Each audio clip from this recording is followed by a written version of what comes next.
c'est rigolo. Aux États-Unis, on estime qu'il y aurait plus de 280 millions d'armes à feu sur le territoire.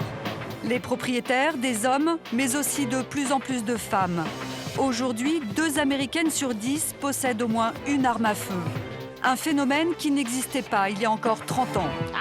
Je ne suis pas très fan des bijoux. J'en ai très peu et je ne les porte pas souvent.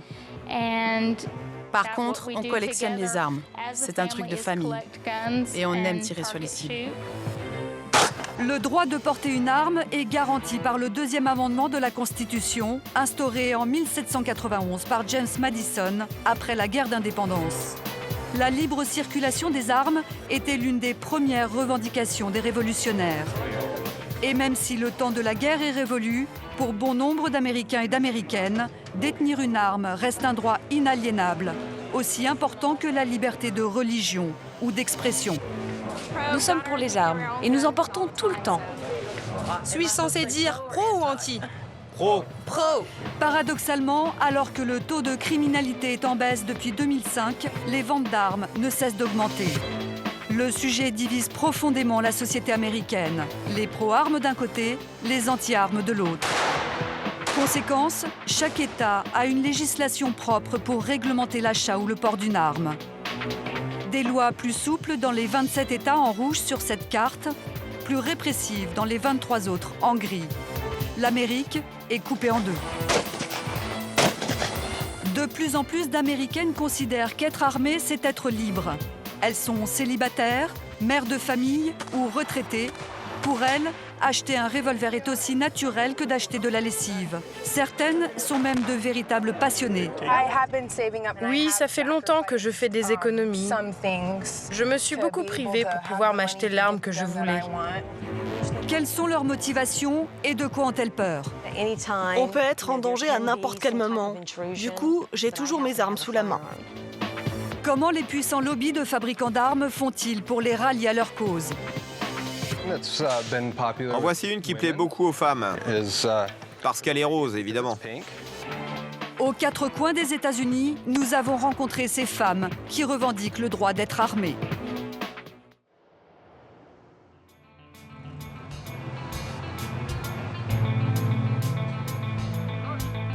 Une route désertique, un air de Far West, nous sommes au cœur du Texas.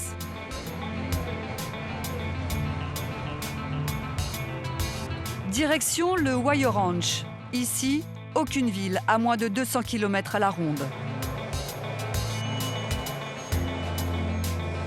Ces femmes qui descendent de ce bus sont femmes au foyer, businesswoman ou même grand-mère. Elles sont toutes membres du Diva Wow, un club pour les amoureuses de la vie sauvage. Leur but, s'amuser entre filles le temps d'un week-end. Je l'adore. C'est mon sac.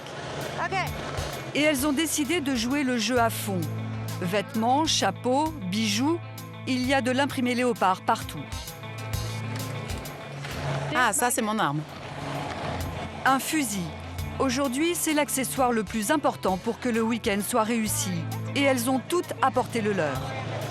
C'est bon, j'ai trouvé mon fusil. Rangés dans ces luxueuses housses de protection, des fusils 22 longs rifles. Et dans ces sacs à main de marque, des pistolets. Bonjour, moi c'est Denise. Je suis tellement contente que vous ayez pu venir. Denise a 53 ans, elle est femme au foyer. C'est une cliente régulière des week-ends entre divas. Alors aujourd'hui, elle s'est portée volontaire pour accueillir les nouvelles participantes. Vous êtes dans la chambre longue horn avec Sam. On a un mec dans notre chambre? Non, Sam, c'est pour Samantha. Elle est super. Vous allez l'adorer. Elle est vraiment sympa. L'ambiance est bon enfant, on se croirait presque dans une colonie de vacances. Allez poser tout ça dans vos chambres. Denise va partager sa chambre avec Kelly. Elles doivent vite ranger leurs affaires avant le repas du soir. Oh mon Dieu, cette chambre est trop chouette. C'est ravissant. Ces femmes ont payé 500 $ tout compris pour le week-end. Oh, c'est superbe. Je l'adore. Pendant 48 heures, ces 50 femmes vont lâcher mari, enfants et travail pour s'adonner à leur passion, le maniement des armes. On va s'éclater. Kelly est avocate, elle a 37 ans. C'est aussi une habituée des week-ends entre divas. En fait, je viens ici une fois par an. C'est quelque chose qui nous soude avec les filles. Cette arme est loin d'être aussi précieuse pour moi que mes pistolets. Mais c'est amusant de s'en servir pour le week-end. Ça, c'est mon Beretta 391. Il m'a beaucoup aidé à améliorer mon tir. Je me sens en sécurité quand je tire avec parce qu'il est très facile à utiliser. J'ai dû tirer une centaine de fois avec et je n'ai jamais senti le recul ou une douleur. Même pour dormir, la nuisette est dans le ton léopard. Bienvenue au safari! Allez, viens, on va déjeuner. Dans quelques heures, ces mères de famille ultra lookées vont se transformer en redoutables pros de la gâchette.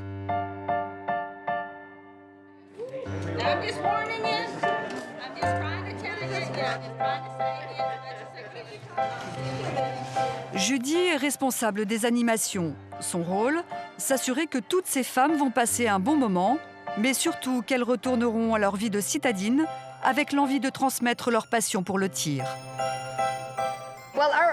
Notre association est le plus grand rassemblement de femmes au monde qui se déroule en pleine nature.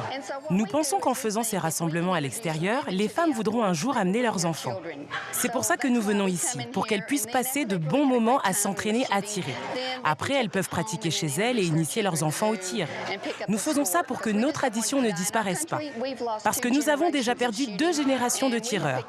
Alors nous nous battons pour que ça ne se reproduise plus. Chasser ou s'entraîner au tir est une tradition solidement ancrée dans le folklore américain.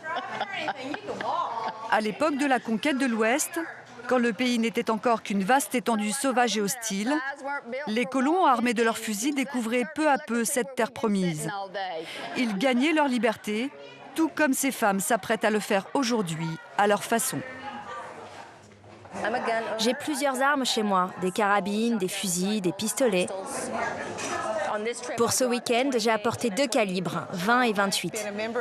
Je fais partie des divas depuis 7 ans et j'aime vraiment beaucoup l'ambiance. J'aime bien venir tirer et être entre copines sans mon mari.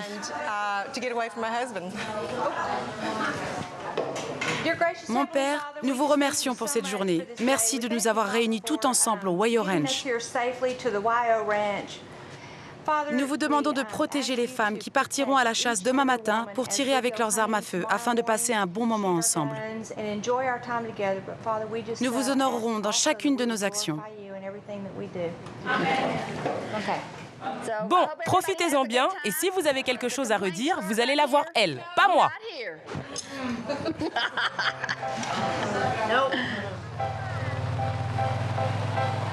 Pour ces femmes, être libre, c'est s'affranchir de toutes leurs contraintes quotidiennes. Et ça commence ici, en pleine nature. I don't know, but I've been told. Divas roll and here we go. Sound off.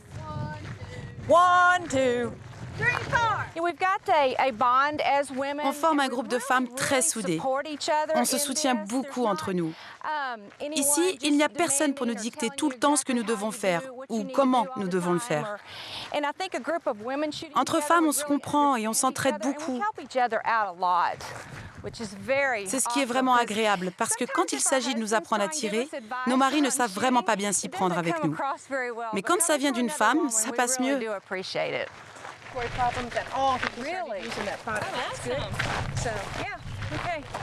Mesdames, mettez-vous en position. Toutes les participantes savent déjà utiliser une arme à feu. Par petits groupes de 6, elles vont se répartir sur différents postes de tir. Une lance automatique propulse des disques d'argile dans les airs. Elles doivent en détruire le plus possible. Judy leur distribue des cartons pour compter les points, mais ils ne serviront pas vraiment. Le plus important, ce n'est pas d'être la meilleure au tir. Ce qu'elles sont venues chercher ici, c'est plutôt un sentiment de force, de puissance. J'espère vraiment que les femmes ressentent cette force quand elles tirent. On a des pom-pom girls derrière qui crient quand une diva réussit son tir. Et si elle rate, elle crie quand même.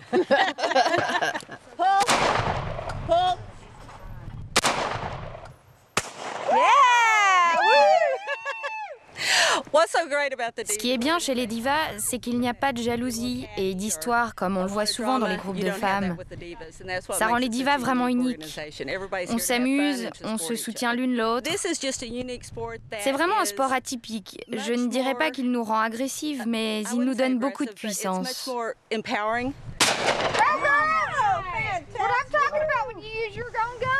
Entre 2 séances de tir, une retouche de rouge à lèvres. Car loin de vouloir imiter les hommes, elles revendiquent haut et fort leur féminité. Pour preuve, leurs tenues et parures. Elles sont intarissables sur le sujet et très fières de leur trouvaille. Ça, c'est la douille et là, c'est la balle. Cette partie est recourbée et elle est emboîtée dans l'autre, avec un petit strass au milieu. Ça forme un calibre 54 transformé en collier. Vous le portez tout le temps? Oui, je le porte à chaque fois que je tire. Et ça, là, c'est une balle de 9 mm. C'est une diva qui les fait avec des douilles qu'elle récupère. Donc c'est du recyclage. Ici, les hommes sont peu nombreux. Ils doivent simplement s'assurer que les divas ont tout ce qu'il faut pour s'amuser, être à leur disposition et intervenir le moins possible.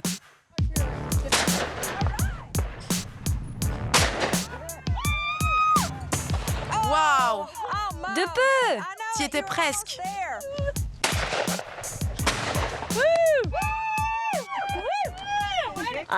J'ai été femme au foyer pendant 20 ans pour m'occuper de mes enfants. Après que ma fille soit partie de la maison, j'ai dû trouver une activité qui me plaise. Et c'est ce que les divas m'ont apporté. L'espace d'un week-end, ces mères de famille modèles se transforment en véritables chasseresses, libérées du carcan familial. Et elles entendent bien transmettre à leurs enfants ces valeurs dont elles ne profitent que maintenant. J'ai une fille, Émilie, qui a 4 ans. Elle a un petit fusil rose et on part à la ferme pour tirer sur des cibles d'argile ou en pierre. Elle adore. Elle est née diva. Le jour où elle est née, elle est devenue une diva junior.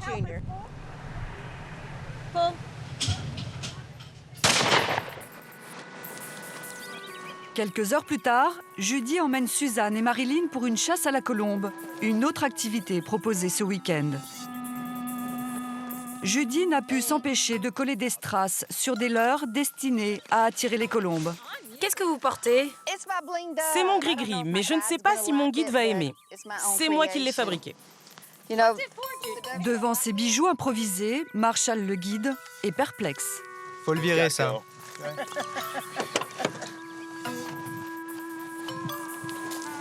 C'est le mien. C'est à moi. T'as combien d'armes là-dedans? Un calibre 20 et un 28. C'est à moi, merci. Personne n'a apporté de siège? Si, moi. Ah, t'es une vénarde.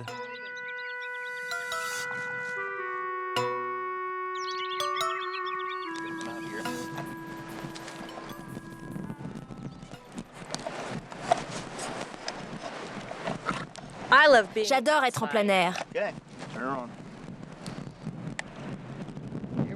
On a planté le gris-gris. Bonne chance, les filles. Pour chasser la colombe, mieux vaut avoir une chaise, car une fois les leurres installés, il faut attendre, parfois longtemps.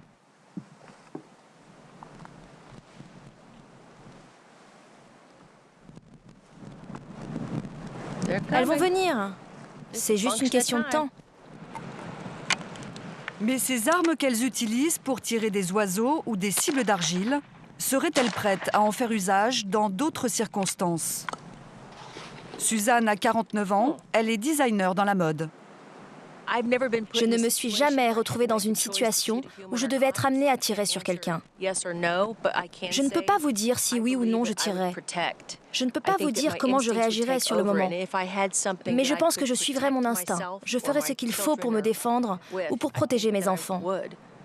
Je pense que dans ces moments-là, c'est notre instinct de survie qui parle. Se défendre, un sujet qui fait mouche. Car pour ces femmes, s'entraîner au tir, prendre confiance en elles n'est pas anodin. Pour Marilyn, une banquière de 50 ans, c'est aussi une question de survie. Qu'est-ce qui vous a poussé à vous armer? Un jour, j'étais dans un parking avec une copine. Et lorsqu'on est descendu de la voiture, on m'a braqué un revolver sur la tempe. C'était deux mecs. L'un a poussé ma copine dans la voiture. Puis ils nous ont réclamé tous nos bijoux. J'ai répondu « Va te faire foutre avec mes bijoux ». Alors ils m'ont frappé au visage. Ils m'ont cassé le nez, j'ai perdu l'équilibre et ils ont tout pris. Depuis ce jour-là, j'ai décidé de ne plus jamais me retrouver dans une situation aussi dangereuse, de ne plus jamais avoir aussi peur et de ne plus me retrouver sans la possibilité de me défendre.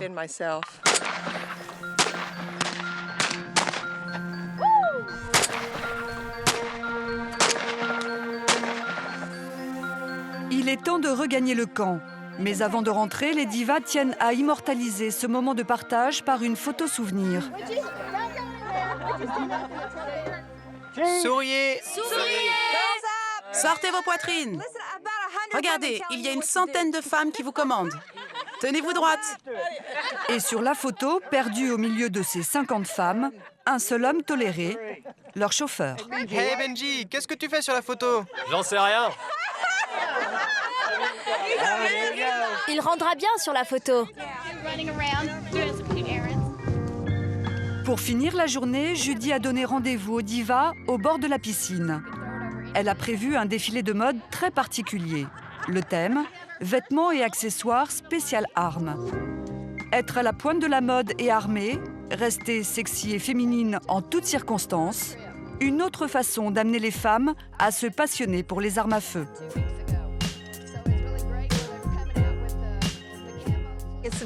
C'est très sexy de porter ton arme sur toi.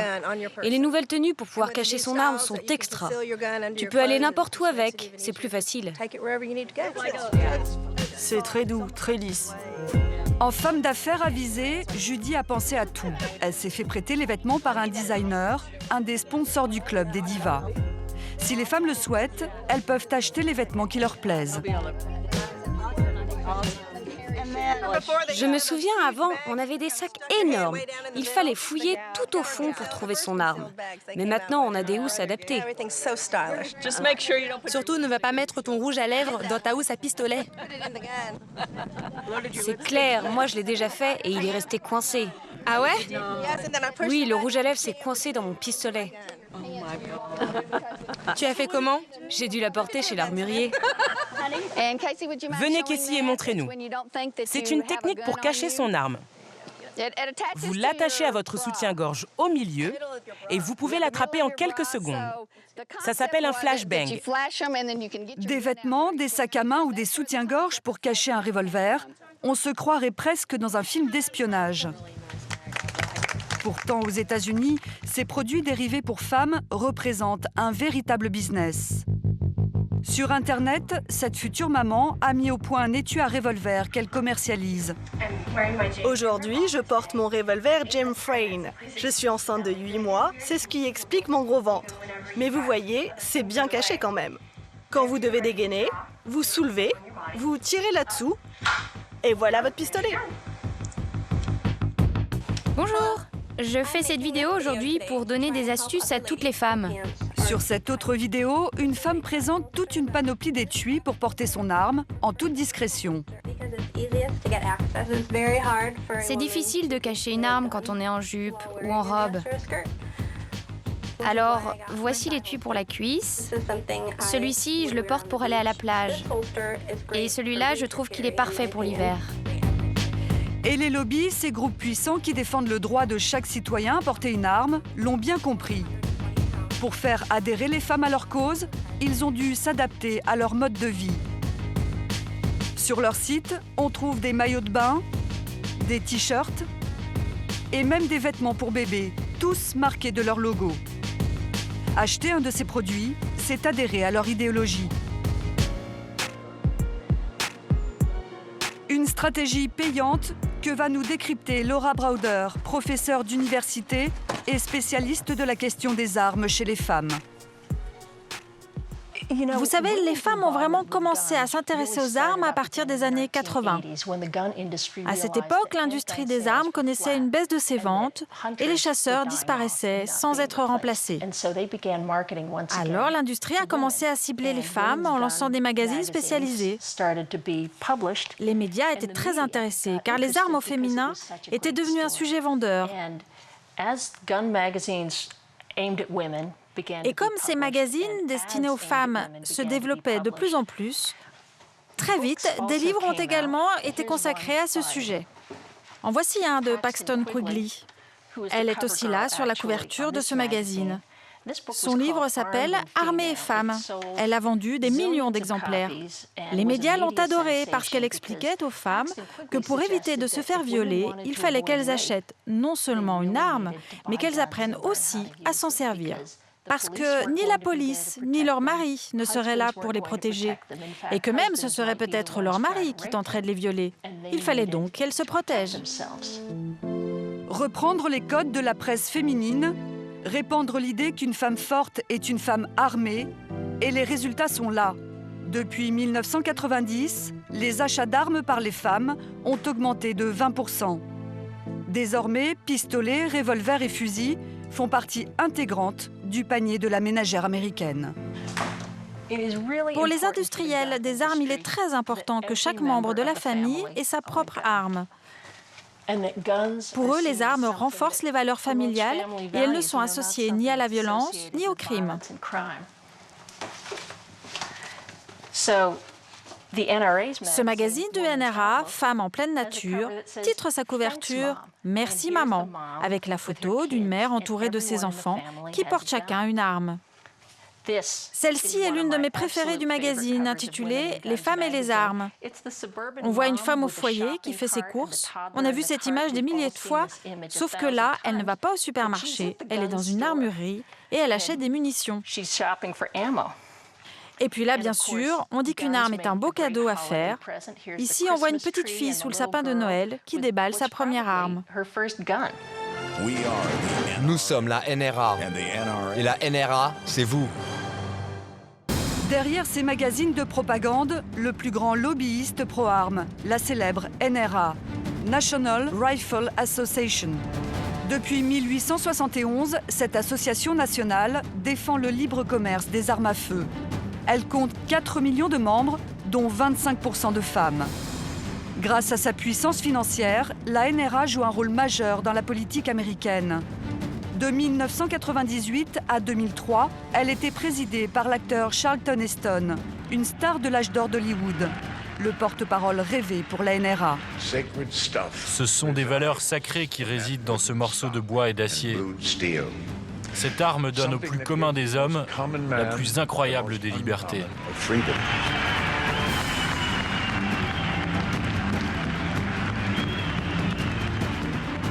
Aujourd'hui, la NRA peut compter sur le soutien inconditionnel d'une autre star, Chuck Norris. Salut, je suis Chuck Norris et je suis ceinture noire de karaté.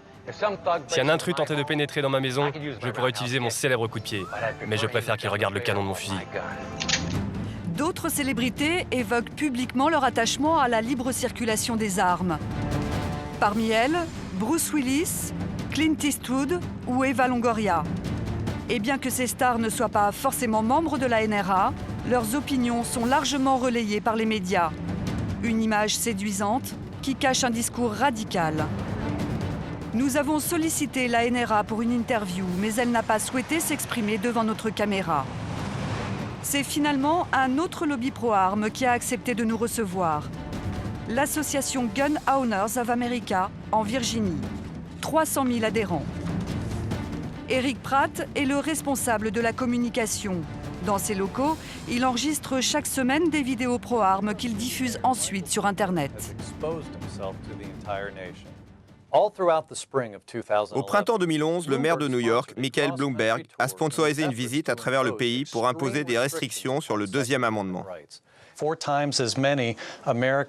Il y a 4 fois plus de morts chaque année causées par des négligences médicales que de morts par arme à feu. Je ne dis pas qu'on doit virer tous les médecins. Je ne dis pas ça. C'est juste que nous vivons dans un monde dangereux. Des gens se noient aussi. Et puis il y a plus d'enfants qui s'étouffent avec de la nourriture que d'enfants tués par arme. Mais ce n'est pas pour autant qu'on va interdire les sandwichs au beurre de cacahuètes et à la confiture. On doit simplement être responsable et faire attention avec les objets dangereux. Et puis, il faut être conscient du nombre de vies sauvées grâce aux armes. 4 000 à 7 000 fois par jour, quelqu'un est sauvé grâce à une arme. Eric Pratt est catégorique. Les armes sauvent plus de vies qu'elles n'en tuent. Et rien ne semble pouvoir ébranler les convictions des puissants lobbies et des fabricants d'armes. En 2005, une nouvelle loi est adoptée en Floride avec le soutien de la toute-puissante NRA. Son nom, Stand Your Ground, en français, Défends ton terrain. Elle autorise toute personne qui se sent menacée à faire usage de son arme, voire à tuer si elle estime être en danger chez elle ou dans un lieu public. Cette loi qui légitime l'autodéfense a été adoptée par 25 États avec quelques variantes et sous des noms différents. On les appelle les Shoot First, on tire d'abord.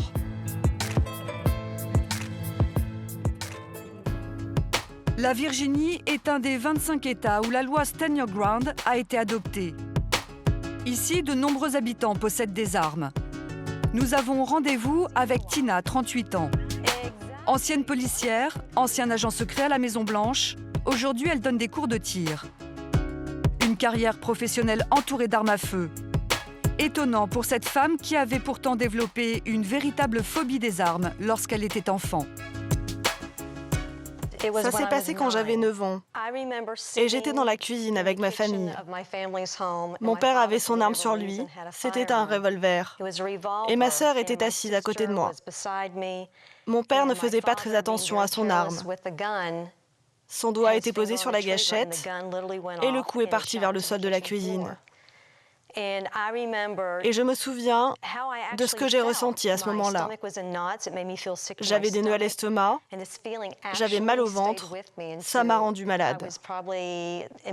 Et j'ai ressenti ce mal-être jusqu'à mes 20 ans au moins. J'ai continué à avoir peur des armes. Elles m'effrayaient, mais pourtant je savais à ce moment-là que je voulais devenir agent de police. Mais vous imaginez commencer une carrière de policier en ayant peur des armes? Des années plus tard, les armes qu'elle craignait tant sont devenues ses meilleures amies. Elle peut passer des heures à les nettoyer. C'est un peu comme nettoyer un bijou. Les femmes, elles prennent soin de leurs petites affaires, de leur garde-robe. Moi, ma garde-robe, ce sont mes armes. Pour elle, posséder une ou même 10 armes n'est pas un danger en soi. Ce qui fait la différence, c'est celui qui la tient. Je ne pense pas que le problème vienne des armes en elles-mêmes. Je pense que les gens doivent porter des armes, mais ils doivent aussi être formés pour gérer des situations dangereuses. Beaucoup de gens achètent des armes, mais ne suivent pas de formation pour se mettre en situation. La maison de Tina est décorée avec soin. Elle est accueillante, mais pas pour les intrus. Dans un coin du salon, une carabine. Et dans un tiroir de la cuisine, un calibre 22. Imaginez que quelqu'un entre par la porte pendant que je suis dans la cuisine, ou qu'elle entre par le garage, alors que je me trouve plutôt par là. Au cas où, il y a toujours une arme à ma portée. Je n'ai jamais eu à tirer sur quelqu'un. Mais bien sûr, dans ma carrière d'agent de police, j'ai déjà dû dégainer mon arme et la pointer sur quelqu'un. Et des armes, Tina en a caché un peu partout dans sa maison, même dans les endroits les plus inattendus. Je garde toujours une arme dans ma table de nuit. Mais comme mon mari est en voyage, j'en ai aussi une sous mon oreiller. Je n'ai pas vraiment peur, mais je fais partie de ceux qui prennent des précautions. Vous savez, je crois qu'il ne faut pas vivre dans une bulle coupée du monde. Parce qu'on peut se retrouver en danger à n'importe quel moment. Que faites-vous si quelqu'un fracture votre porte ou casse une vitre? Et dans la salle de bain,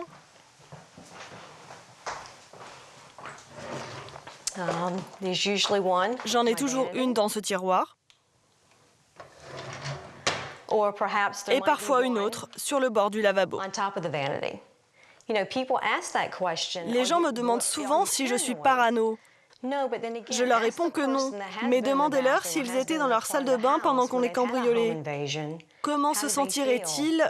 Comment réagiraient-ils s'ils n'avaient pas d'armes à proximité? Peut-être qu'ils ont une batte de baseball ou un club de golf. Moi, j'ai toujours une arme. Être agressé chez soi et être en mesure de se défendre, un scénario catastrophe peut être pas si improbable que cela. En janvier dernier, un fait divers va émouvoir l'Amérique et conforter les lobbies dans leur position. Nous sommes en Oklahoma, l'un des 25 États qui autorisent l'autodéfense. 911, quel est votre problème? Il y a quelqu'un à ma porte et je suis seule à la maison avec mon bébé. Il a l'air d'avoir de mauvaises intentions. Envoyez-nous des secours tout de suite. Dans la nuit du 31 décembre 2011, Sarah McKinley, une jeune femme de 18 ans, appelle la police. Un individu tente de rentrer chez elle. Il est armé. La jeune femme s'est retranchée dans la salle de bain avec son bébé de 3 mois et son fusil. Vos portes sont-elles verrouillées? Oui, et j'ai 2 armes. Est-ce que j'ai le droit de lui tirer dessus s'il entre? Eh bien, vous devez faire tout ce que vous pouvez pour vous défendre. C'est un cas d'urgence, alors la policière autorise Sarah McKinley à tirer sur l'individu en vertu de la loi Stand Your Ground. Pour les partisans du port d'armes aux États-Unis, l'histoire de Sarah McKinley est un exemple à suivre. Chaque année, 230 000 femmes en moyenne sont victimes d'agressions dans la rue ou chez elles. Elles sont parfois aussi victimes de violences conjugales. 1200 femmes tuées en 2010 par leur conjoint. Alors, avoir le droit de se défendre avec son arme est pour certaines d'entre elles une question de survie. C'est pour cette raison que Tina est toujours partante pour apprendre à ses amis à se servir d'une arme. Car posséder un revolver est une chose, être capable de s'en servir dans une situation d'urgence en est une autre. Cet après-midi, elle a rendez-vous avec Millie, une avocate de 40 ans, au stand de tir. On en trouve dans toutes les villes. Certaines en ont même 2 ou 3. Aux États-Unis, c'est un passe-temps répandu. Les cibles sont souvent incarnées. Elles représentent ce que les Américains redoutent le plus.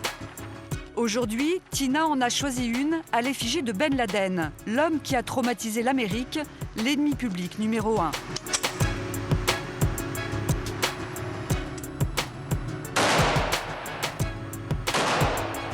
Rapproche ta cible, c'est plus facile. Ah, ok. Mets-la au même niveau que la mienne, si tu veux. Oui, tu as raison, ce sera plus facile. Ce sont des personnages réels ou imaginaires, comme ce zombie que Millie a pris pour cible.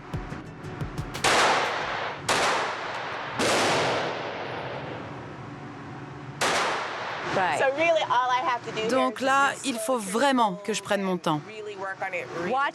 Vas-y, fixe bien la cible, aligne bien ton viseur, et là tu appuies sur la gâchette, ne te précipite pas.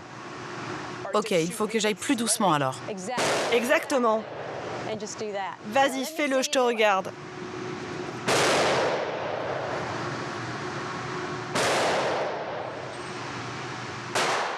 Très bien.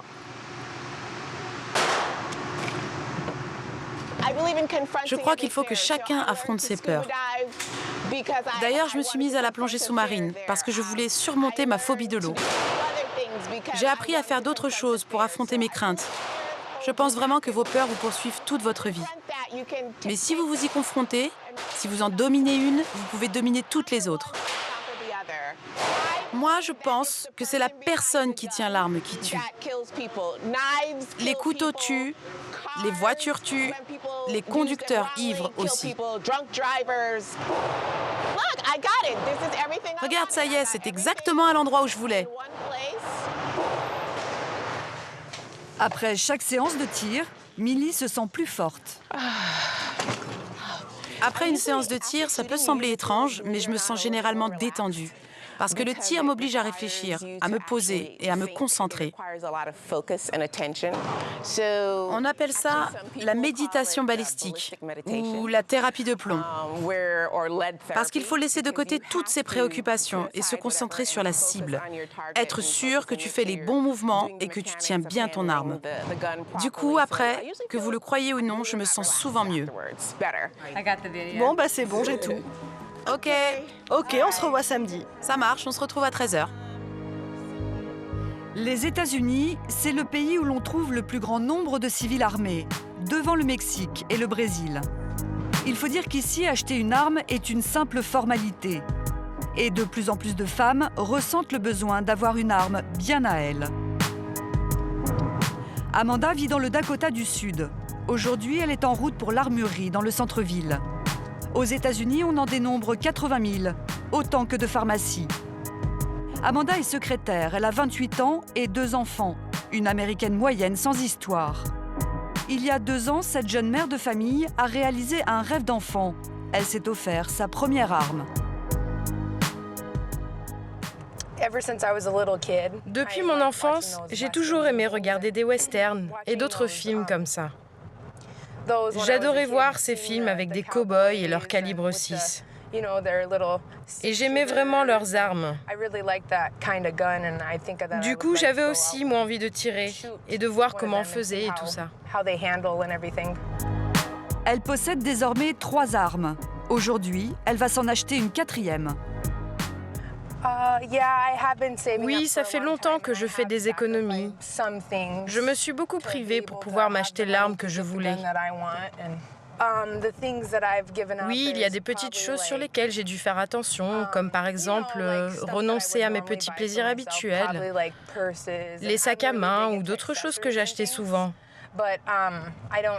J'aime beaucoup les accessoires, mais je n'en achète plus parce que les armes et les munitions coûtent déjà assez cher aujourd'hui.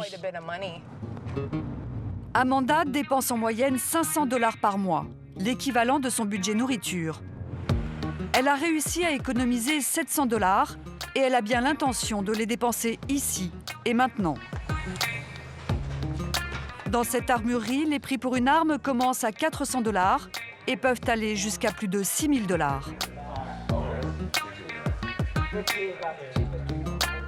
Amanda a une idée bien précise de ce qu'elle veut acheter. Elle demande à voir 2 modèles. Bonjour. Bonjour, est-ce que je peux vous aider? Je cherche un Colt 45 ou un 30-30 avec un levier. Voici un Stoger. Il est fabriqué en Italie. Celui-là est très sympa. Je pense qu'il sera mieux pour tirer. Il sera moins compliqué à manier que l'autre. Je pense que celui-là a moins de recul du coup. Celui-ci me conviendra mieux. L'emprise est un peu plus grande sur celui-ci, donc vous aurez moins de recul avec la main, vous voyez. Et la finition en nickel est plus facile à entretenir. Amanda est sur le point d'acheter un revolver. Pourtant, elle n'a pas de permis de port d'armes. Aussi étonnant que cela puisse paraître, dans 35 États dont le Dakota, il n'est pas nécessaire d'en avoir un pour acheter une arme. Je pense que je vais choisir celui-ci. Il entre dans mon budget. Il coûte combien? C'est 559 $. La jeune femme a choisi une arme de poing, un Stoger. Ok, on va remplir le formulaire. Ce formulaire, c'est le background check, la vérification des antécédents. Une fois rempli par le client, le vendeur envoie la fiche par fax à Washington, où un bureau va contrôler les déclarations du client. La vente est interdite à toute personne ayant un casier judiciaire ou étant soignée pour des troubles mentaux graves. Je me fais un cadeau. J'ai travaillé dur, alors je le mérite. La vérification a pris moins de 5 minutes. Merci. Profitez-en bien. En un quart d'heure, Amanda a acheté un revolver et peut repartir avec chez elle. Dans ce magasin, on trouve des centaines d'armes différentes et pour tous les goûts. L'objectif des industriels de l'armement, séduire les hommes, mais aussi les femmes. On a une vraie clientèle féminine ici. Laissez-moi vous montrer les modèles qu'elles apprécient particulièrement. En voici une qui leur plaît beaucoup parce qu'elle est rose, évidemment. Soit elles l'adorent et elles l'achètent tout de suite, soit elles ne la regardent même pas. Là, c'est bon, je l'ai bien en main, celle-là. Barbara, 43 ans, est une grande habituée des armes. C'est aussi une cliente régulière de l'armurerie. Vous avez des armes? Oui, j'ai des armes. J'ai des armes parce que je pense qu'il faut que je me protège. Vous n'avez pas peur des accidents? Oui, j'ai entendu parler d'accidents, mais pas dans mon entourage. Mais on doit traiter les armes avec respect. C'est un outil, et le but n'est pas de blesser les gens, mais seulement de se protéger nous-mêmes en cas de besoin. Heureusement, c'est rarement le cas. Je crois qu'il faut que les citoyens qui portent des armes soient plus responsables et sûrs. Mais qu'on ne se méprenne pas. Je n'ai jamais tiré sur quelqu'un. Jamais. C'est la dernière chose au monde que je souhaite. Mais si ma vie est menacée, ou bien que ma famille est menacée, alors je souhaiterais être capable de nous protéger. Ok, merci. Bonne journée. Pour que leurs enfants soient en sécurité, les femmes sont prêtes à tout. Fort de ce constat, les fabricants ont donc développé des armes pour enfants, plus petites que celles des adultes, mais tout aussi mortelles. Allons voir les armes pour enfants. Beaucoup de parents choisissent ces petits 22 pour leurs enfants qui ont 4 ou 5 ans. Bien sûr, ils sont petits, mignons et adaptés à leur taille. Les petites filles tirent aussi, alors nous avons une arme qui est rose, même si elles n'aiment pas toutes le rose. Mais comme ça, au moins, leurs frères ne leur piquent pas. Impensable en France, ici il y a des armes pour toute la famille. La gun culture n'est pas un vain mot aux États-Unis, surtout dans les régions rurales. Direction le Texas, un des bastions des pro-armes. Dans les rues de la petite ville de Kerrville, autour de nous, on se croirait revenu au temps du Far West.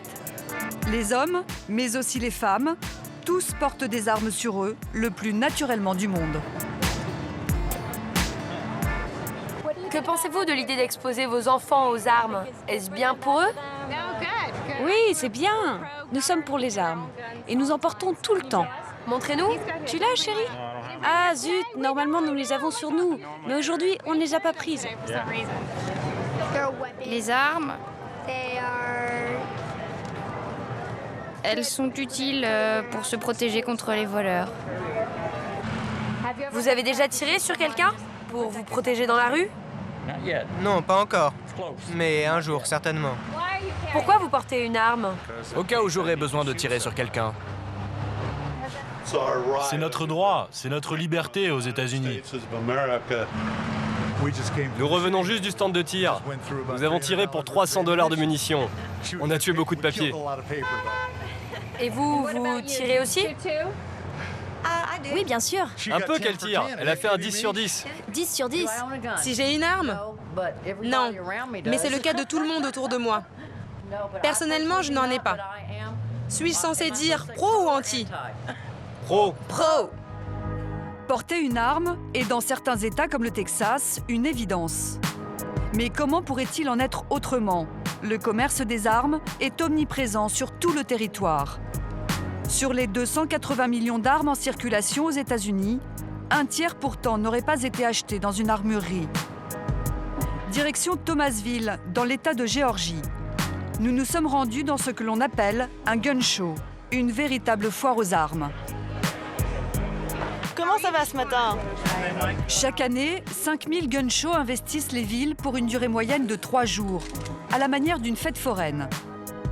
L'entrée est libre, à condition de faire verrouiller son arme à l'accueil pour éviter les accidents. J'essaie de garder cet endroit le plus sûr possible. Devant nous, exposés sur des tables, des pistolets, des carabines et même des fusils d'assaut que l'on peut acheter comme on achèterait un aspirateur. Et dans les allées, un grand nombre de femmes venues seules, entre copines ou en famille avec leurs maris et leurs enfants.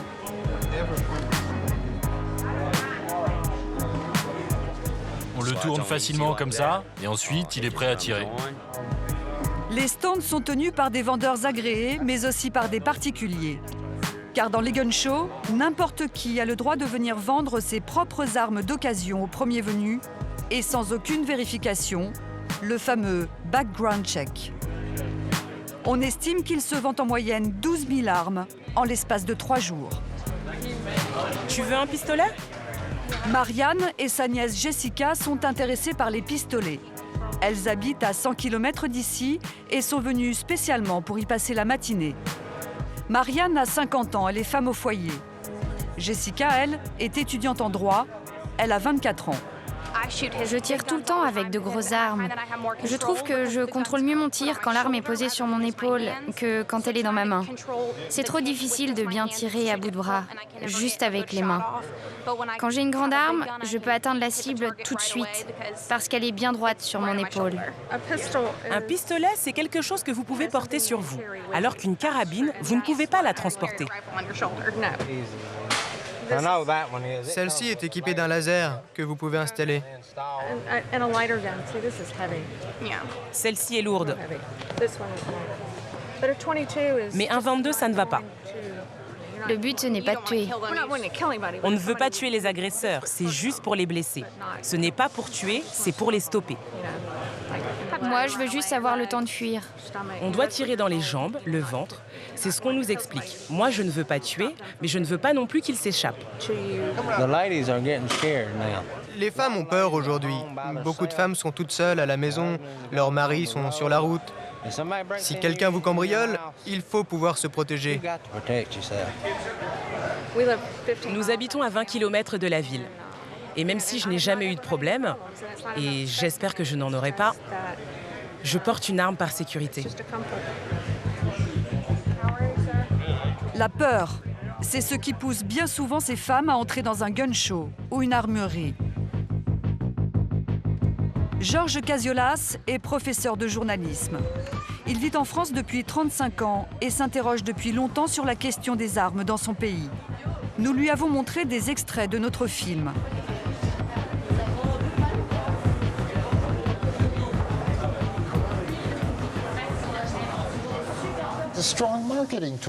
Le marketing s'acharne sur les femmes. Les fabricants utilisent encore et toujours l'argument de la peur. Les femmes sont vraiment la nouvelle cible du lobby des armes.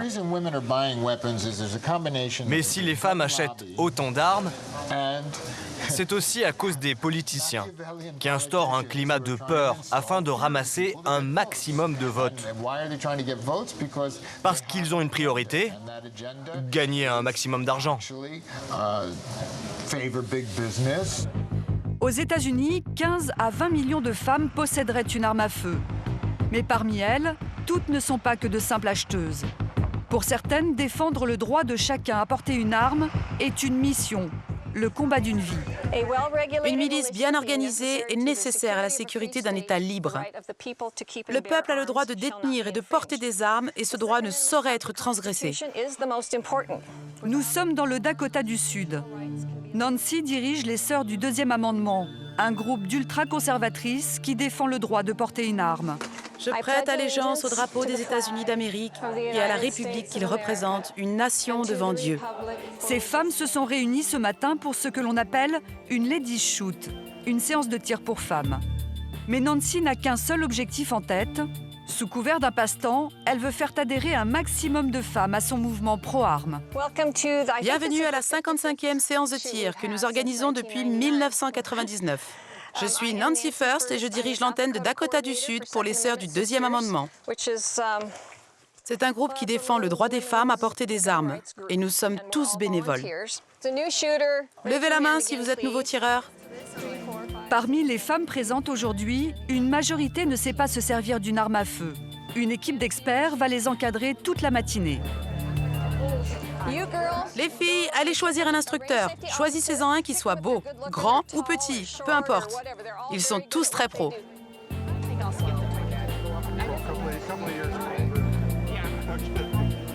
Jennifer, une enseignante de 55 ans, est venue en famille avec ses deux filles, Carrie et Laura. Elles n'ont encore jamais tenu d'arme entre leurs mains. Nous pensons qu'à notre époque, il est important de savoir se servir d'une arme. Nos maris tirent et on pense qu'on doit être capable de le faire aussi. En sécurité. Et puis on veut se former. Dans de bonnes conditions. Et on ne veut pas avoir peur. C'est le moment de s'équiper. Pas question pour ces femmes de choisir une arme au hasard. Les instructeurs sont là pour les conseiller.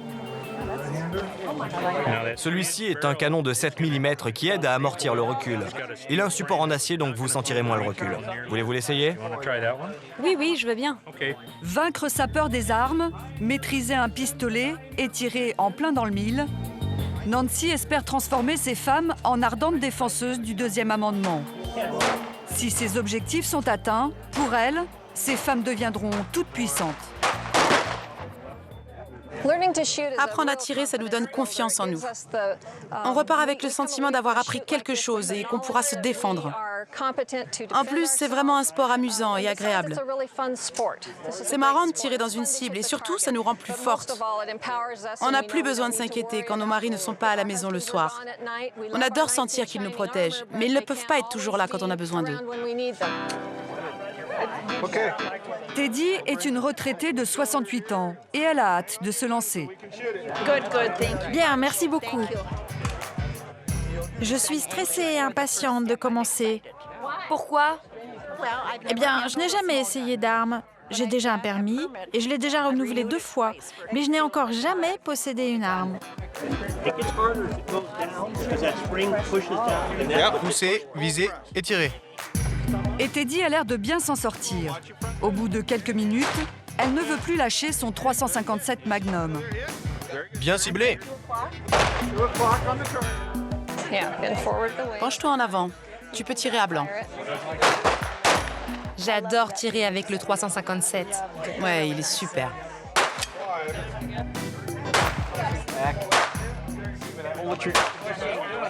Ashley a 19 ans. Elle est caissière dans un supermarché. Elle est un peu tendue car c'est son baptême du feu. C'est sa mère, une infirmière de 46 ans, qui l'a inscrite au Ladies Shoot. La jeune femme a choisi un pistolet chromé, rose. J'ai emmené ma fille pour qu'elle apprenne à tirer, pour qu'elle se protège. On a le droit de porter une arme et de se protéger, quel que soit le prix. Ma fille est toute menue et le seul moyen qu'elle ait de se protéger, c'est d'avoir une arme.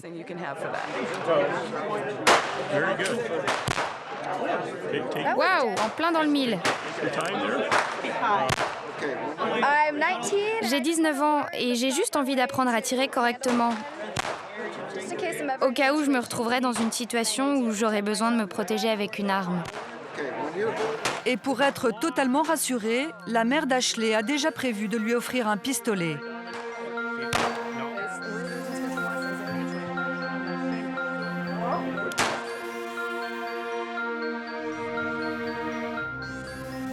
C'est dans les zones rurales qu'habite la majorité des familles en faveur du port d'armes. Apprendre à tirer fait souvent partie de l'éducation d'un enfant. Plus qu'un enseignement pratique, c'est une valeur morale qu'il faut transmettre, le devoir de protéger les siens. Nous sommes dans le Dakota du Sud. Le petit Jack a 5 ans.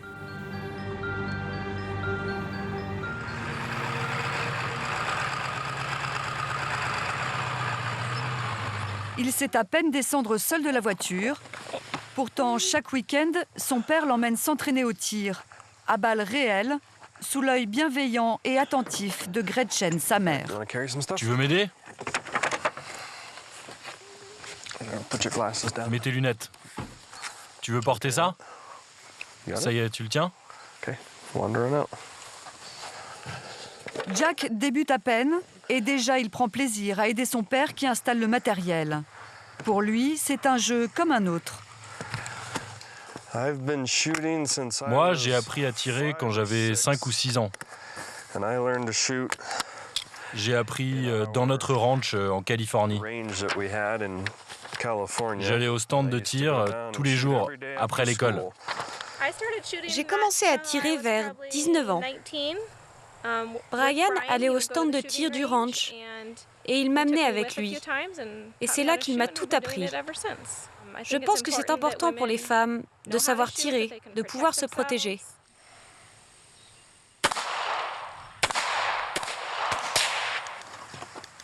Dans la famille Herrea, on se transmet les carabines depuis plusieurs générations. Pour son fils, Brian a dû adapter la carabine de son enfance. C'est le fusil de Jack. C'était le mien quand j'étais un enfant, quand j'avais son âge. Je l'ai réajusté car Jack est très petit. J'ai mis un canon plus court pour qu'il soit adapté à lui et à ses joues. C'est assez sophistiqué pour un enfant de son âge. J'ai hâte.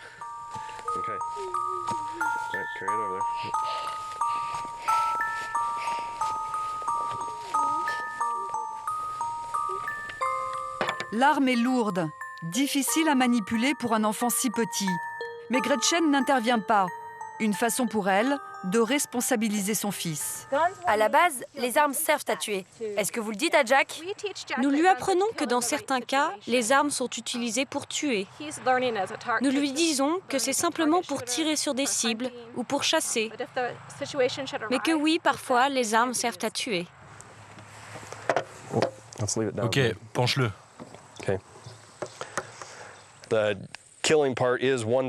C'est vrai que les armes servent à tuer, mais il est important qu'ils sachent qu'elles ne servent pas qu'à cela. Il y a différentes situations à distinguer. Bien sûr, nous lui apprenons qu'il ne faut pas tirer sur quelqu'un, sauf s'il se fait attaquer. Ok, tu vois bien la cible dans ton viseur? Je vois bien dans le viseur, mais je ne vois pas la cible. Ok, tu dois le soulever un peu. Tu te souviens des règles de sécurité? Quand tu es prêt, mets une balle.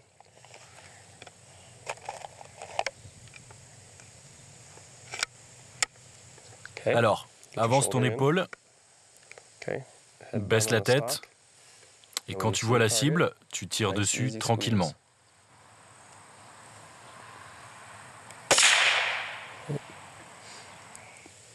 Tu trouves ça comment de tirer? C'est rigolo? Ça te plaît d'apprendre à tirer pour devenir bon un jour? Oui. Et tu aimes apprendre à te sentir en sécurité avec ton arme? Tu veux continuer?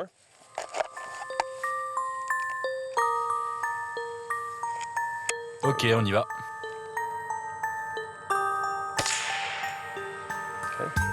Le petit Jack tire, mais il rate la cible.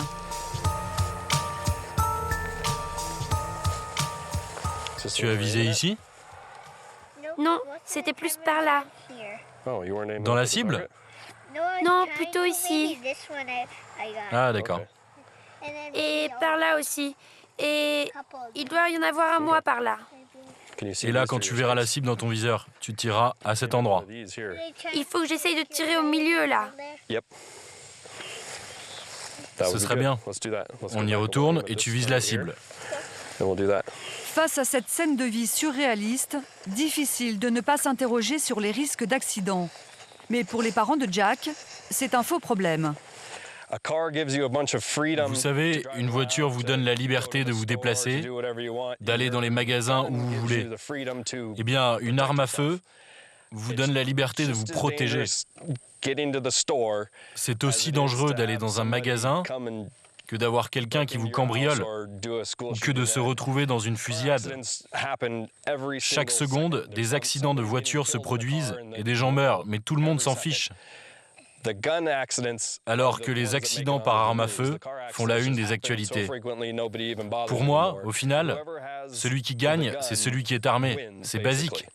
Ça me permet d'être libre et de protéger ma famille. C'est ça qui nous donne une réelle liberté.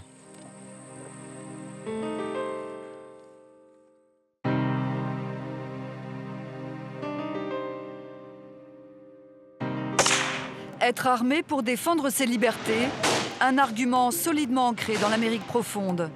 Mais dans les grandes villes américaines, on voit les choses autrement. Les lois qui réglementent le port d'armes sont bien souvent plus strictes. San Francisco, en Californie, l'un des États les plus répressifs. Pour avoir le droit d'acheter une arme, il faut passer un examen écrit d'aptitude. Une législation stricte qui porte ses fruits. En l'espace de 20 ans, le taux de criminalité lié aux armes à feu a chuté de 40%. Cet après-midi, nous avons rendez-vous dans un centre très actif dans la prévention de la violence due aux armes. Robin Thomas dénonce les accidents provoqués par les armes à feu, des milliers chaque année. Parmi les victimes, des enfants et des adolescents, 1520 en 2010.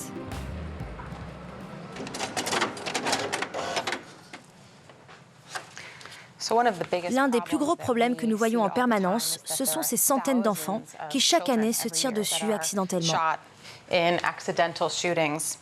Justement, je viens de lire quelques articles récents à ce sujet. Ici, dans le Texas, 2 frères de 11 et 12 ans ont pris des armes dans l'armoire de leurs parents pour jouer, alors que celle-ci devait être fermée. Mais celui de 12 ans, en jouant avec l'arme, a tiré par accident et a tué son petit frère. Et il y a un autre exemple dans l'Ohio, où un garçon de 14 ans a accidentellement tiré dans la poitrine de son ami. On ne sait pas quel type d'arme c'était, mais on a retrouvé l'arme d'un des parents. Mais l'adolescent qui a tiré va devoir vivre avec ça pour le reste de sa vie, sans parler de ses parents et de la famille de la victime. Et il y a tellement d'armes dans les maisons, et il n'y a aucune réglementation sur la façon de les ranger ou de les rendre inaccessibles aux enfants. Des accidents dont le nombre pourrait être réduit si les mères de famille étaient contre la présence d'une arme à feu sous leur toit. Mais le discours des industriels de l'armement et de leurs sympathisants pour rallier les femmes à leur cause rend la chose difficile. Je vois de plus en plus de techniques de marketing qui font croire aux femmes qu'elles ont l'obligation morale de protéger leur famille. Sur ce site, on voit des publicités très offensives, comme celle-ci qui dit « À minuit, elle composa le 911, mais vers minuit 6, la bagarre était terminée. Il s'avéra qu'il n'était impossible d'attendre que la police arrive.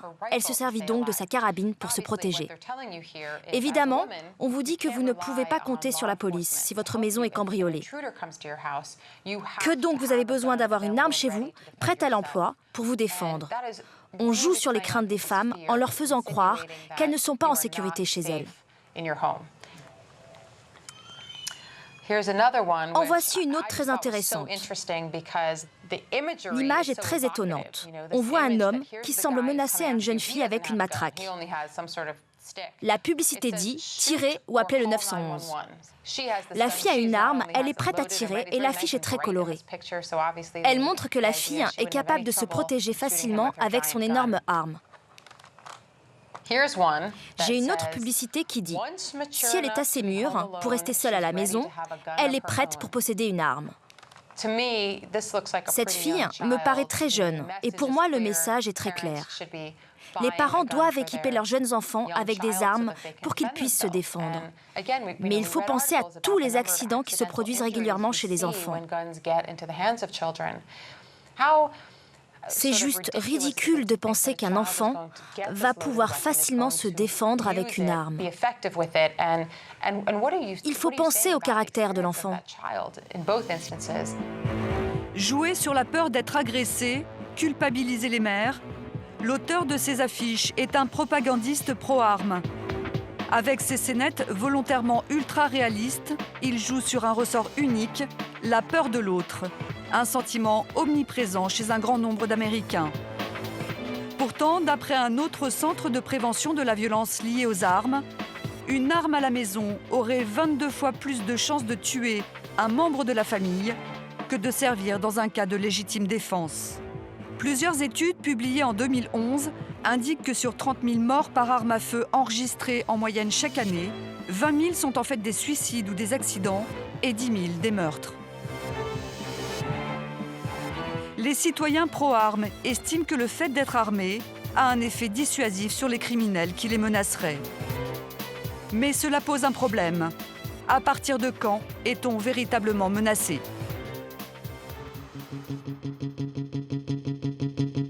Direction les États-Unis où un fait divers réveille de vieux démons à la clé, de la colère, de l'indignation, qui est même apparu au plus haut sommet de l'État. Barack Obama a prononcé une phrase assez claire « Il aurait pu être mon fils ».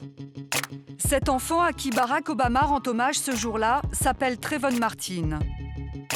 Le 26 février 2012, ce noir américain de 17 ans est abattu en pleine rue. Trayvon venait d'acheter des bonbons. Il s'apprêtait à rejoindre son père pour suivre un match de basket. Le meurtrier s'appelle George Zimmerman. Il patrouillait bénévolement à bord de sa voiture dans son quartier, car une série de vols avait eu lieu les derniers mois. Pour sa défense, il dira à la police avoir eu des doutes sur les intentions de l'adolescent. Il invoque donc la loi Stand Your Ground pour justifier son acte. Je me tiens face à vous aujourd'hui et je me demande comment je fais pour tenir parce que mon cœur saigne pour mon fils. Dans un premier temps, le meurtrier échappe donc à toute accusation. Mais devant l'indignation d'une partie de la population américaine, la justice revient sur ses positions. Elle inculpe George Zimmerman pour meurtre non prémédité. Les parents de Trayvon Martin ont accepté de nous rencontrer. Selon eux, George Zimmerman n'avait aucune raison de se sentir menacé. Je crois qu'il a décidé d'agir lorsqu'il est descendu de sa voiture. Mais à ce moment-là, il n'était plus dans son rôle de surveillant de quartier. Il aurait dû rester dans sa voiture, appeler la police et attendre qu'elle arrive. Il n'aurait pas dû se mêler de ça. Ce n'était pas son rôle. En sortant de son véhicule, il a joué le rôle des forces de l'ordre. Il n'était plus un simple surveillant qui poursuivait un gamin. Ce n'était qu'un enfant, qu'un adolescent. Il était juste en train de téléphoner. Il ne faisait rien de mal. Il n'avait pas commis de crime. Le procès de George Zimmerman n'a pas encore démarré. Mais la Floride détient déjà un record. Depuis qu'elle a fait voter la loi Stand Your Ground en 2005, le nombre de morts dites justifiables a triplé. On en dénombre en moyenne 35 par an et 320 en 2010 au niveau national. À mon avis, si la réglementation sur les armes était plus stricte, Zimmerman n'aurait peut-être pas pu posséder une arme. Je ne connais pas en détail toutes les lois américaines, mais je sais que beaucoup de gens possèdent des armes illégales. Si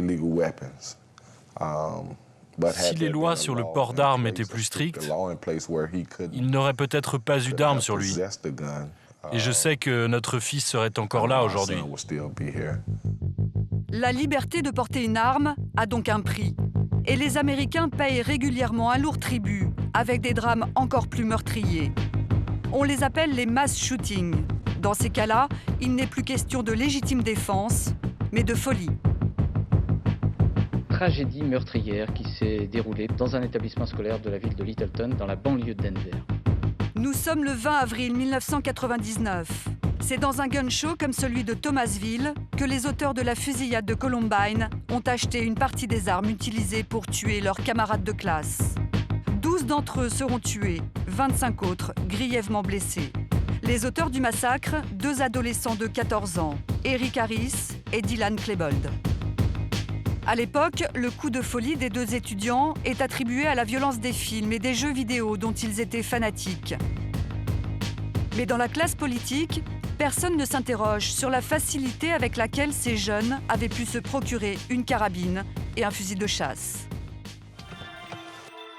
Tom Mauser a perdu son fils lors du massacre de Columbine. Daniel avait 15 ans. C'était un élève modèle et très impliqué dans la vie de son école, malgré sa timidité.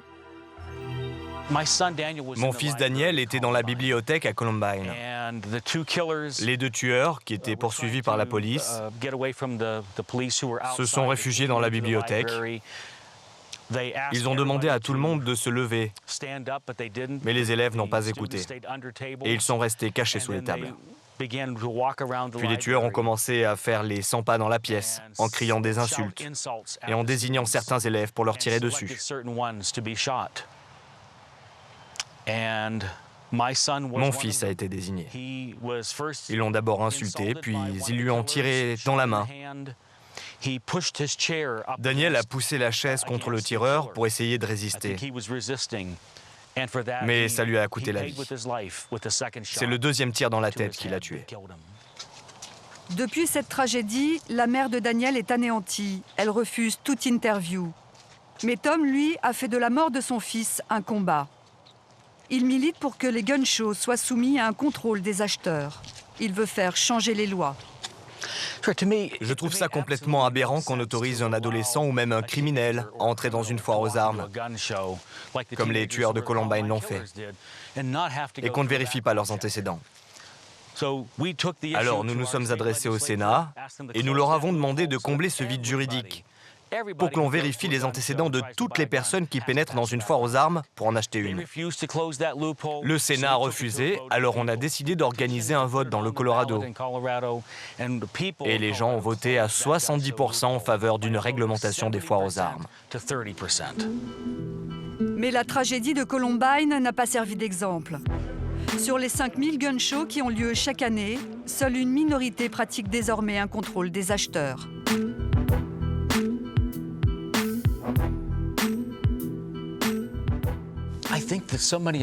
Je pense que beaucoup d'Américains ont absolument envie de s'armer parce qu'ils sont totalement effrayés. Ils se disent, s'il m'arrive quelque chose, je dois être armé. Mais je leur réponds que si le fait d'être armé aux États-Unis nous met plus en sécurité, alors nous devons être la nation la plus sûre du monde, puisque nous sommes le pays libre le plus armé du monde. Pourtant, dans les faits, nous ne sommes certainement pas le plus sûr. Certainement pas. Depuis les années 70, la fréquence des massacres en pleine rue ou dans des lieux publics ne cesse d'augmenter. Chaque année aux États-Unis, on dénombre une vingtaine de mass shootings. L'une des dernières en date, celle du cinéma d'Aurora, dans le Colorado, l'été dernier. Comme dans un film d'horreur, dans la banlieue de Denver aux États-Unis, un jeune armé jusqu'aux dents a déclenché une fusillade lors de la projection du dernier Batman. Il a profité d'une scène d'action du film pour tirer sur les spectateurs. L'attaque a fait au moins 12 morts et plusieurs dizaines de blessés. Ce jour-là, un jeune homme de 24 ans fait irruption avec une arme dans un cinéma où est projeté le dernier Batman. Il ouvre le feu et tue 12 spectateurs, au hasard, sans s'arrêter. L'auteur du massacre s'appelle James Holmes. Il portait un gilet pare-balles, un masque à gaz et il était armé d'un fusil d'assaut. Dans le chargeur, 100 cartouches. Nous nous sommes rendus sur le lieu de la tragédie 20 jours plus tard pour rencontrer une survivante du massacre.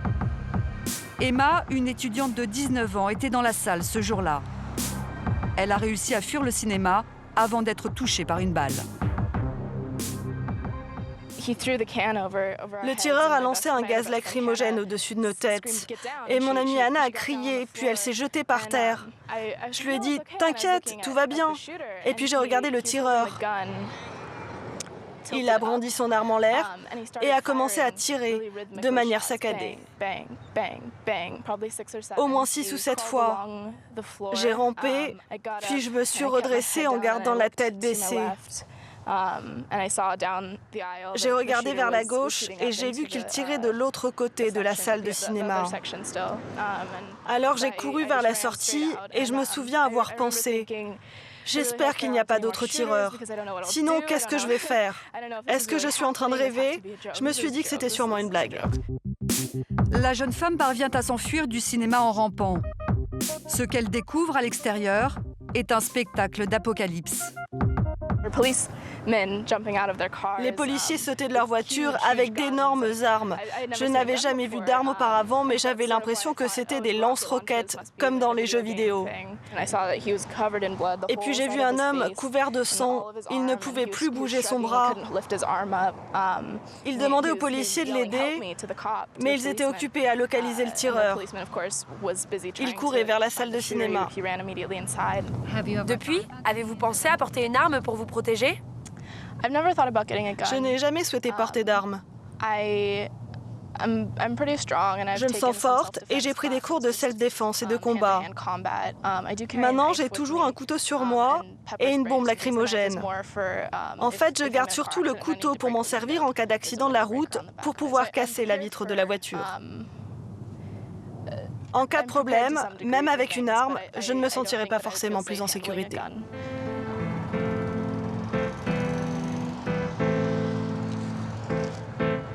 Une fois de plus, ce massacre relance le débat autour du port d'armes aux États-Unis. En particulier dans les lieux publics comme les cinémas ou les centres commerciaux où les armes sont interdites.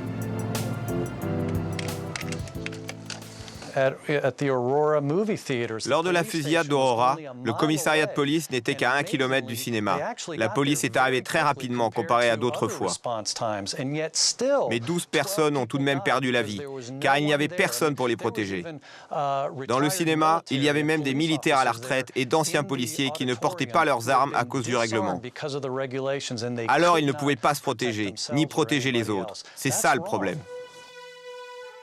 Autrement dit, pour Eric Pratt, si les victimes d'Aurora, comme Emma, avaient eu le droit de porter une arme dans le cinéma, il y aurait eu moins de victimes.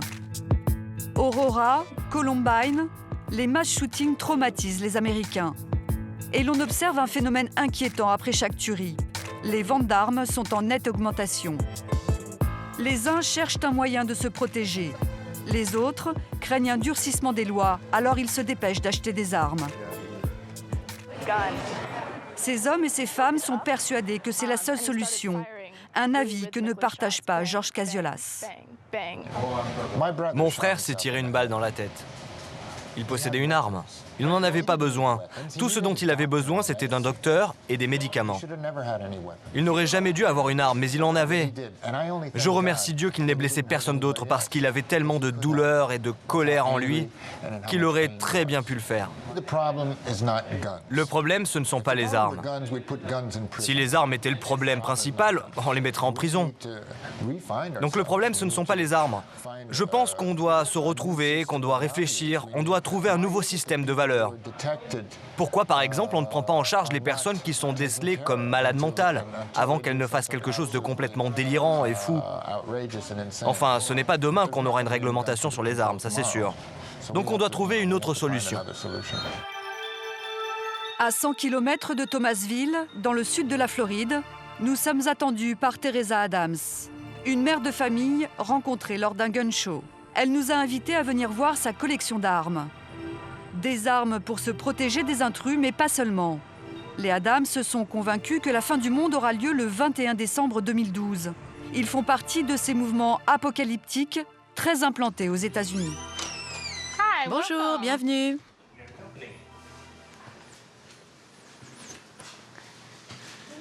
On n'a pas vraiment construit cette maison pour se protéger, mais il se trouve qu'elle est très résistante. La façade est faite de blocs de béton renforcés avec du ciment. Et si jamais on se fait attaquer, la maison est conçue pour résister. En fait de maison, Teresa et son mari vivent dans un bunker avec leurs 2 garçons de 12 et 14 ans.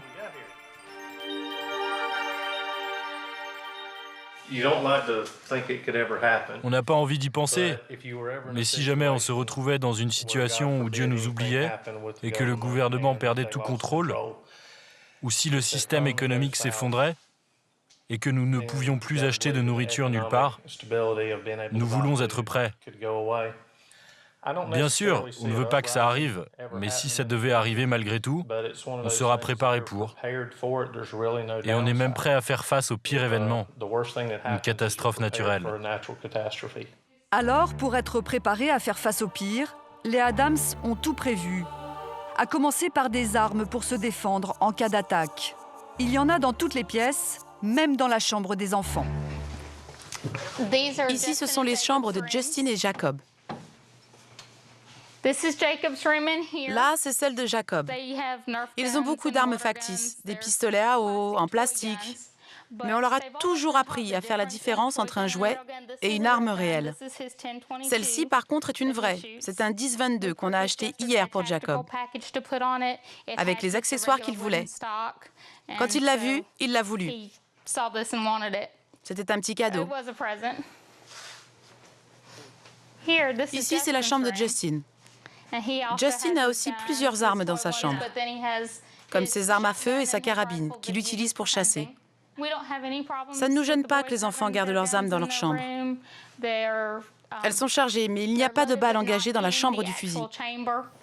Invasion, Troisième Guerre mondiale, cataclysme, les Adams ont pensé à tout. Là, c'est notre garde-manger. On stocke de la nourriture au cas où on aurait besoin de s'enfermer longtemps. Avec ça, on peut tenir au moins 2 à 3 semaines. Au cas où quelque chose arrive, ça nous permettrait de rester à la maison, sans avoir à sortir. Mais le trésor de la famille se trouve dans cette pièce. Une dizaine d'armes rangées dans une armoire. Tiens, prends les calibres 20.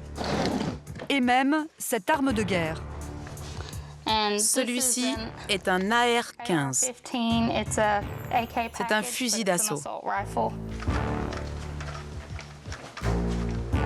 Dans la cuisine, sur la table où ils dînent tous les soirs, Teresa et son mari sont fiers d'exposer une grande partie de leur collection.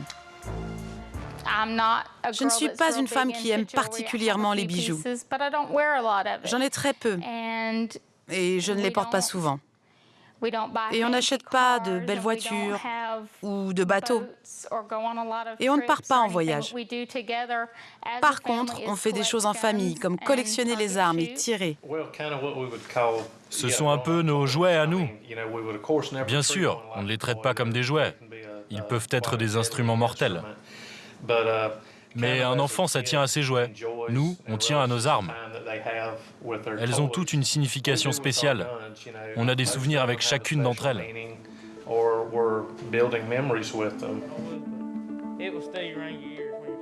Cet après-midi, la famille nous a réservé une autre surprise. Une séance de tir sur un terrain, à l'arrière de la maison.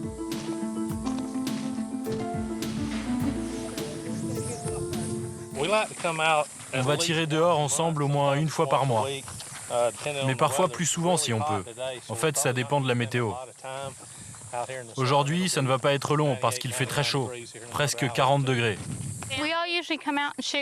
Parfois, on vient tirer individuellement. Mais le plus souvent, on tire ensemble, en famille. C'est notre petit truc à nous. On fait ça ensemble. Généralement, c'est pas quelque chose que l'on fait tout seul. Ici, on tire sur des canettes de soda, en famille. Aux invités de passage chez eux, ce n'est pas un café qu'ils offrent, mais une séance de tir. Difficile de refuser, sous peine de les offenser.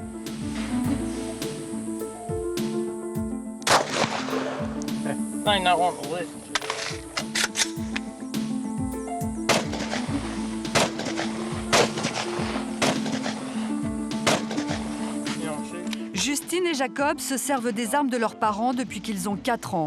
Ils font la fierté de Teresa, leur mère. Qu'est-ce que vous ressentez quand vous regardez vos enfants tirer? Ça m'enchante et je suis très fière de les voir tirer. De voir qu'ils le font bien et que nous passons du temps ensemble, en famille. J'adore faire ça.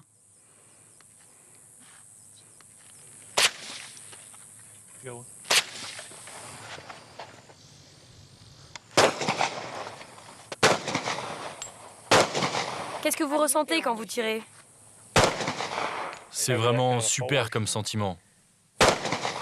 De savoir que vous avez un tel pouvoir, ça peut vous sembler bizarre, mais c'est comme si on était enivré.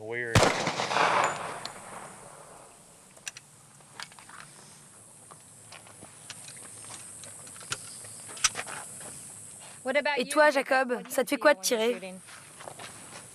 C'est rigolo. Ça m'amuse de tirer. C'est divertissant. Pour les enfants, c'est un jeu, un passe-temps comme un autre, mais pour les adultes, et Teresa en particulier, manipuler une arme va bien au-delà du simple plaisir.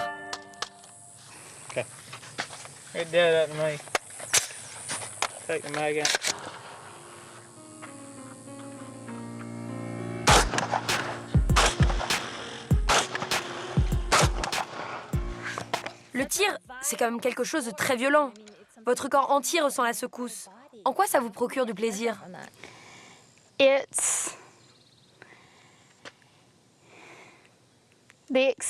En fait, ça me donne un sentiment de pouvoir, d'énergie et de force. La sensation de l'avoir en main. C'est difficile pour moi de décrire ce que je ressens. Mais c'est vraiment amusant. Pour ces femmes et ces familles que nous avons rencontrées, l'intérêt de l'individu l'emporte sur celui de la collectivité. Et tant pis si la prolifération d'armes à feu augmente le niveau de violence dans la société.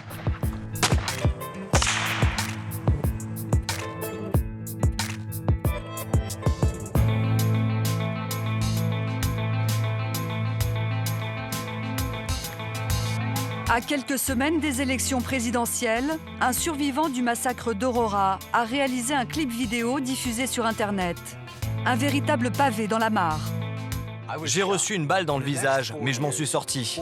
Dans les 4 prochaines années, 48 000 Américains n'auront pas cette chance, parce qu'ils seront tués par des armes avant la fin du prochain mandat présidentiel. Ils seront assez pour remplir plus de 200 cinémas. Alors quand vous regardez les débats présidentiels, posez-vous cette question. Quel candidat présente un programme pour réduire la violence due aux armes? Exigeons un programme.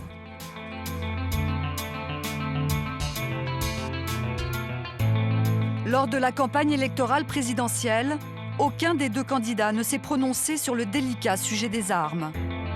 Et Barack Obama, réélu président des États-Unis, n'a pas prévu de s'attaquer au deuxième amendement, si cher aux Américains et aux Américaines.